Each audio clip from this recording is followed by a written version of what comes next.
बिस्मिल्लाहिर्रहमानिर्रहीम, अस्सलाम वालेकुम। मैं असदुल्ला खान हूँ। ये वीडियो बड़ी इंपॉर्टेंट है और बड़ी डिफरेंट भी है क्योंकि इससे पहले इस मौजू पर इतनी तफसील से बात नहीं हुई। मैं आपके सामने तोशाखाना रेफरेंस को ज़रा खोल के रखने लगा हूँ। मैं रेफरेंस पढ़ के नहीं सुनाने लगा आपको, लेकिन मैं आपके सामने तोशाखाना रेफरेंस के नतीजे में क्या इमरान खान की डिस्क्वालिफिकेशन हो सकती है या नहीं हो सकती, ये हकायक रखने लगा हूँ। इसके लिए मैंने काफ़ी दिन से मैं काम कर रहा था, काफ़ी लोगों से मेरी बातचीत हुई, माहिरीन से बात हुई, मैंने खुद इसको स्टडी भी किया। इसके लिए कुछ जजमेंट्स को, पुराने जजमेंट्स जो हैं वो निकाल के पढ़ी और उसके नतीजे में मैं क्या नतीजा अखज़ करता हूँ ये मैं आपके साथ शेयर करता हूँ। तो बुनियादी तौर पर सवाल 3-4 हैं। क्या स्पीकर इमरान खान के खिलाफ तोशाखाना का रेफरेंस इलेक्शन कमीशन में भेज सकते थे या नहीं भेज सकते थे, नंबर 1 क्वेश्चन। क्या इलेक्शन कमीशन इस रेफरेंस को सुन सकता है या नहीं सुन सकता, नंबर 2 क्वेश्चन। क्या इमरान खान ने कंसीलमेंट ऑफ फैक्ट्स किया है या नहीं किया, नंबर 3 क्वेश्चन। और फिर ये कि क्या इमरान खान ने, अगर इमरान खान पर ये इल्ज़ाम है ना कि उन्होंने तोशाखाना से कुछ तोहफ़े खरीदे, वो कानूनी है, लेकिन उन्होंने उसको अपने असासों में डिक्लेयर नहीं किया, ये गैर कानूनी है। और चूंकि डिक्लेयर नहीं किया इसलिए वो डिस्क्वालीफाई हो जाएंगे। और इसका कंपैरिजन किया जा रहा है नवाज शरीफ के साथ। तो देखें, मैं इस पर आपकी जो है वो ये सारी चीज़ें आपके सामने खोल के रखने लगा हूं ताकि आपको, जिन लोगों को इस सवाल में इंटरेस्ट है कि इमरान खान की डिस्क्वालिफिकेशन तोशाखाना रेफरेंस में हो सकती है या नहीं हो सकती, मेरा ख्याल है उनको ये वीडियो सुनने के बाद जवाब मिल जाएगा। इसलिए आप ये वीडियो ज़रा ध्यान से सुने। इसमें कुछ लॉ पॉइंट्स भी हैं, लेकिन मैं केस आसान जबान में आपके सामने पूरा प्रेजेंट करने की कोशिश करूंगा ताकि आपको समझने में आसानी रहे। देखिए, सबसे पहला सवाल यह है कि क्या स्पीकर जो है वो ये रेफरेंस भेज सकते थे कि नहीं भेज सकते थे। सबसे पहले तो अगर आप इसका पहला पैराग्राफ पढ़ें तो उसमें साफ लिखा हुआ है कि ये नेशनल जो स्पीकर हैं वो इमरान खान के न्याजी के खिलाफ ये रेफरेंस भेज रहे हैं आइन के आर्टिकल 63(2) के तहत, और उसके लिए जो ग्राउंड ली गई है वो 62(1)(f) है। भेज 63 के तहत रहे हैं, ग्राउंड 62(1)(f) की ली गई है। अच्छा, अब जरा पहले 62 और 63 को समझ लें। मैं आसान जबान में समझाऊंगा ताकि आपके लिए शकील ना हो। देखिए, आइन का जो आर्टिकल 62 है ये डील करता है मेंबर बनने से पहले के मामलात को। अगर किसी शख्स ने कोई झूठ बोला, फैक्ट छुपाए, या वो मेंबर बनने के अहल नहीं था 62(1)(f) पर, तो उसको ये 62(1)(f) डील करता है, जो कि जाहिर है स्पीकर नहीं कर सकता। कौन कर सकता है? रिटर्निंग ऑफिसर कर सकता है। वो देख सकता है कि जी झूठ बोला है इसने, कागजात नामजदगी में फलां चीज़ छुपाई है। जैसे कागजात नामजदगी चैलेंज होते हैं कि जी इन्होंने तो फलां बैंक अकाउंट है वो छुपा लिया है, तो ये उनका अकाउंट है, या इन्होंने फलां बीवी छुपा ली है, ये इनका है, तो वहां पर उनके कागजात नामजदगी रिजेक्ट हो जाते हैं। रिटर्निंग ऑफिसर कर सकता है। नंबर 2, इलेक्शन ट्राइब्यूनल कर सकता है। नंबर 3, कोर्ट ऑफ लॉ कर सकती है। जैसे इनका जो परवेज रशीद साहब का मामला था, इनके जो सेनेटर बनने के, तो इनका कागजात जो है वो ये फिर कोर्ट ऑफ लॉ तो लाहौर हाई कोर्ट तक पहुंचा और वहां से वो फिर रिजेक्ट हुए थे। तो इसी तरह से ये इनका जमशेद चीमा का मामला भी कि इन्होंने जो है वो कागजात नामजदगी में उसमें गलतियां थी, वो रिटर्निंग ऑफिसर ने किया, वो ट्राइब्यूनल के पास गया, फिर वो लाहौर हाई कोर्ट में आया, लाहौर हाई कोर्ट से रिजेक्ट हो गया, वो सुप्रीम कोर्ट फिर नहीं आए। तो 62 जो है वो बेसिकली किसी शख्स के कैरेक्टर, उसके एसेट्स की कंसीलमेंट, इन तमाम चीज़ों को इलेक्शन लड़ने से पहले के मामलात को डील करता है। अच्छा, अब आपके ज़हन में सवाल होगा कि फिर नवाज शरीफ जो हैं वो तो मेंबर कौमी असेंबली बन चुके थे, तो उनको 62(1)(f) में कैसे डिस्क्वालीफाई किया गया। तो देखिए, जब 62(1)(f) की पिटीशन में कोई जाता है लेकर, तो वो यही सीख करता है अदालत से, यही कहता है कि यह शख्स जो है इसने कंसीलमेंट ऑफ एसेट्स या फैक्ट्स जो है वो किया है कागजात नामजदगी में, यानी ये शख्स मेंबर बन नहीं सकता था, ये इस हाउस में एंटर नहीं हो सकता था। तो बेसिकली उसके कागजात नामजदगी ही एक तरह से चैलेंज हो रहे होते हैं, कि जो नवाज शरीफ के भी हुए कि जी इस शख्स ने झूठ बोल के कागजात नामजदगी जमा कराया, कागजात नामजदगी में ये जो है वो इसका डेटा या फैक्ट्स जो है वो एंटर नहीं हुए कागजात नामजदगी में। अच्छा, अब मैं आगे जाके आपको बताऊंगा कि इमरान खान का मामला किस तरह से मुख्तलिफ है। उनका कागजात नामजदगी में छुपाने का मामला नहीं है, उनका वज़ीर-ए-आज़म बनने के बाद का मामला है, तो वो किस तरह से मुख्तलिफ है वो आगे चल के बात करते हैं। लेकिन अगर स्पीकर यहां पर रेफरेंस भेजना चाहे तो स्पीकर का इख्तियार क्या है? पहले तो मैंने आपको बता दिया कि 62(1)(f) में स्पीकर या 62 में नहीं भेज सकता, तो 62 की जो ग्राउंड स्पीकर ने ली है वो तो ले नहीं सकते थे। दूसरी बात यह कि स्पीकर क्या कर सकता है? स्पीकर, कोई शख्स जब मेंबर बन जाता है तो मेंबर बनने के बाद अगर कोई शख्स जो है उसको कुछ सजा हो जाती है वो कोई जुर्म कर देता है तो उसके खिलाफ रेफरेंस भेज सकता है। 63 में कोई शख्स अगर इनसेन डिक्लेयर हो जाता है, उसको पागल या मकबूतुल हवास डिक्लेयर कर दिया जाता है, तो स्पीकर उसके बारे में कह सकता है कि जी मेडिकल रिपोर्ट्स ने इसको पागल डिक्लेयर कर दिया है और ये शख्स जो है मेंबर नहीं रह सकता। स्पीकर का ये इख्तियार है। स्पीकर 62 की जो ग्राउंड पर के ऊपर रेफरेंस नहीं भेज सकता। अच्छा, फर्ज कीजिए भेज दिया, चलिए, तो जब उसने रेफरेंस भेज दिया तो speaker court of law, election commission चूंकि कोर्ट ऑफ लॉ नहीं है, तो इलेक्शन कमीशन जो है 62(1)(f की डिक्लेरेशन नहीं दे सकती। ये सेटल्ड लॉ है कि सुप्रीम के इलेक्शन कमीशन ऑफ पाकिस्तान है 62(1)(f की डिक्लेरेशन पर किसी को नाअहल नहीं कर सकता। तो चूंकि 62(1)(f को इलेक्शन कमीशन सुन नहीं सकता, तो वो इस रेफरेंस को भी नहीं सुन सकता, क्योंकि इसमें 62(1)(f की बुनियाद पर ही। अब आप कहेंगे कि 62(1)(f की बुनियाद पर तो नहीं नाअहली मांगी गई, ये तो आर्टिकल 63(2) पे भेजा गया है, जैसा कि इसमें लिखा हुआ है कि 63(2).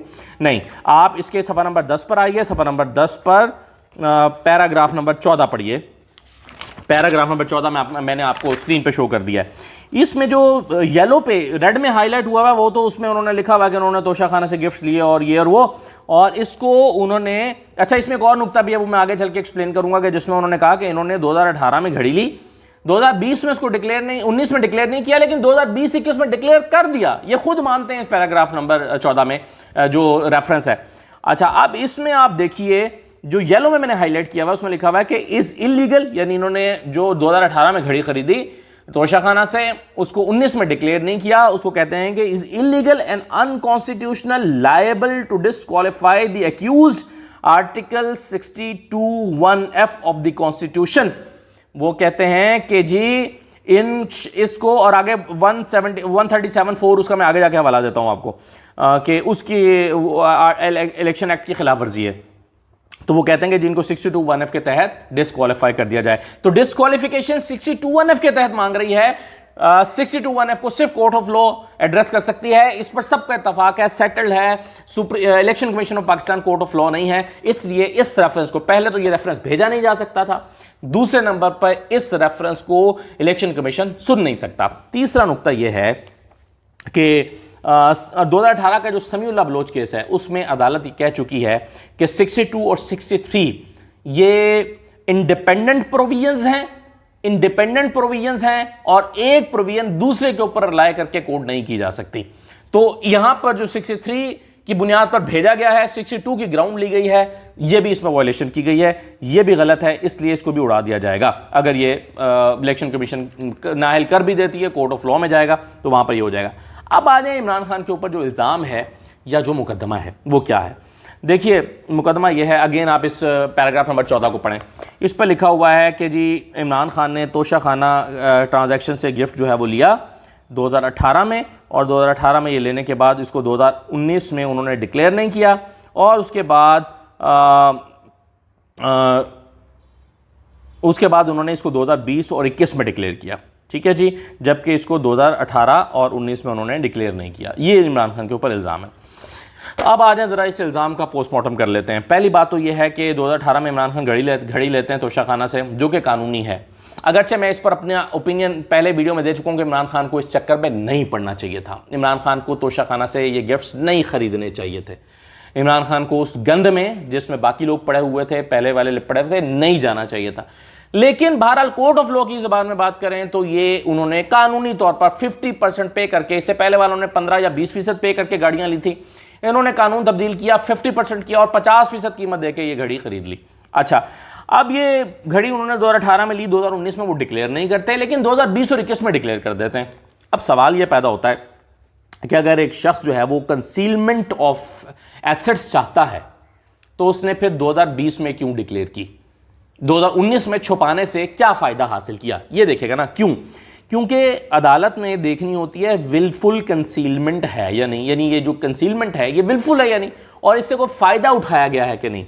अब आप पूछेंगे कि जी मैं ये कैसे कह रहा हूँ कि अदालत ने विलफुल कंसीलमेंट देखनी होती है या नहीं, तो ये मैं आपको इसके लिए कुछ सुप्रीम कोर्ट की जजमेंट्स पेश कर देता हूँ। एक केस है 2015 का शमूना बादशाह केसरानी केस। इसमें अगरचे ये केस जो है वो नॉमिनेशन पेपर्स के हवाले से गया और दो तीन केसेस मैं आपके सामने रखता हूँ। ये हैं नॉमिनेशन पेपर्स के हवाले से ही केसेस। अगरचे इमरान खान का केस नॉमिनेशन पेपर्स का नहीं है, ये टैक्स रिटर्न्स का केस है। जो आगे जाके मैं इस पर भी अगला पॉइंट मेरा और आखिरी पॉइंट वही है, लेकिन उससे पहले ये देख लें इसमें जो कैसरानी शमूना कैसरानी जो है वो केस है, उसमें अदालत के इसकी जजमेंट के पैराग्राफ नंबर 7 में कहती है, it is now a well settled principle that every non disclosure or misdeclaration would not be sufficient enough to permanently disqualify a member of a parliament or a candidate.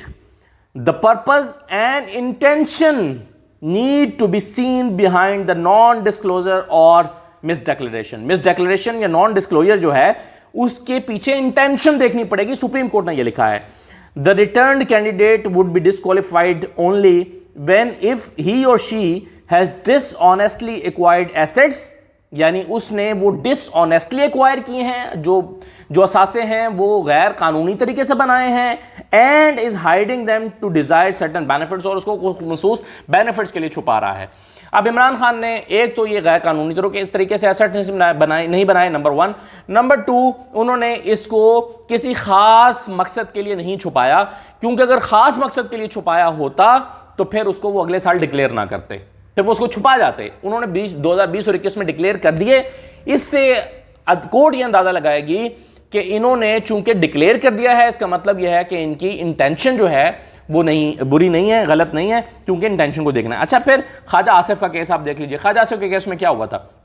Khwaja Asif ने इकामा छुपाया था, इकामा नवाज शरीफ ने भी छुपाया था, लेकिन ख्वाजा आसिफ ने अपनी सैलरी शो की थी। तो अदालत ने कहा कि जब इन्होंने अपनी सैलरी शो कर दी है तो इसका मतलब यह है, और इकामा छुपाया है तो इसका मतलब यह है कि वो कुछ छुपाना नहीं चाहते, वरना वो सैलरी भी छुपा लेते। तो उनकी इंटेंशन जो है वो छुपाने की नहीं है, इसलिए ख्वाजा आसिफ को उस्मान डार के केस में, उस्मान डार की जो पिटीशन थी वो खारिज हो गई।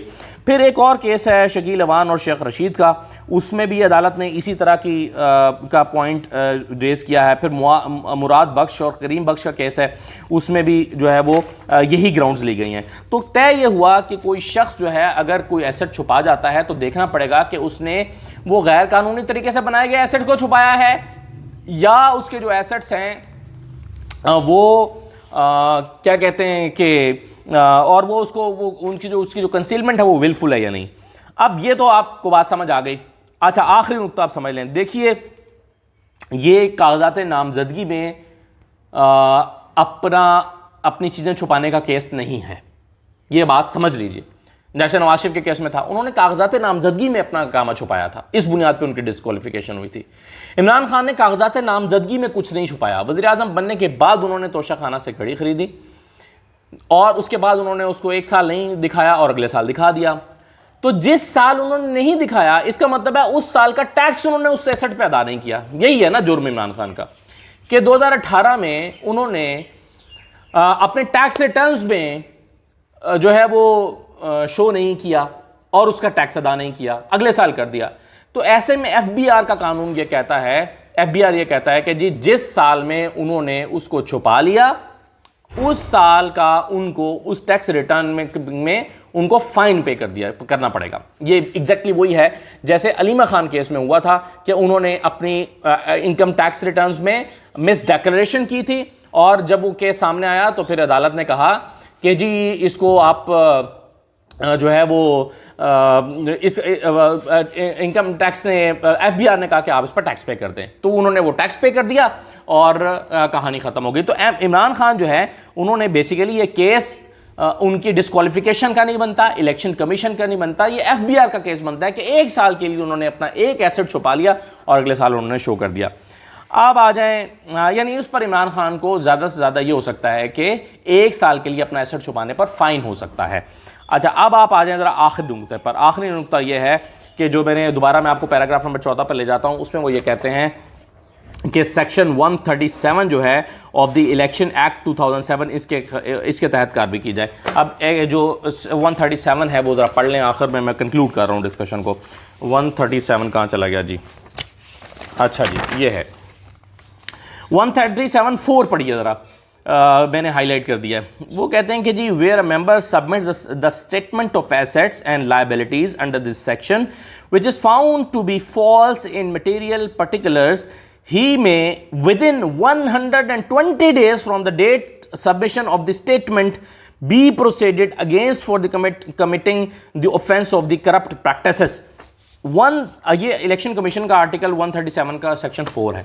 अच्छा, इलेक्शन कमीशन अगर कोई कार्रवाई, अव्वल तो मैंने बता दिया कि इमरान खान का ये केस इलेक्शन कमीशन के इसमें आता नहीं है, और अगर आए भी तो इसमें यह लिखा हुआ है कि इलेक्शन कमीशन के पास ये मामला 120 दिन के 120 डेज, इलेक्शन कमीशन के पास ये मामला 120 दिन के अंदर उठाया जा सकता है। अब चूंकि ये मामला 120 दिन के अंदर नहीं उठाया गया तो वैसे ये टाइम बार्ड हो गया और इलेक्शन कमीशन इसको सुन ही नहीं सकती, अगर ये इलेक्शन कमीशन की हुदूद में आता भी हुआ तो भी। तो ये हैं जनाब फैक्ट्स। अब आप इनके नतीजे में आप अंदाज़ा कर सकते हैं। मैं इसको सिर्फ समअप कर देता हूँ।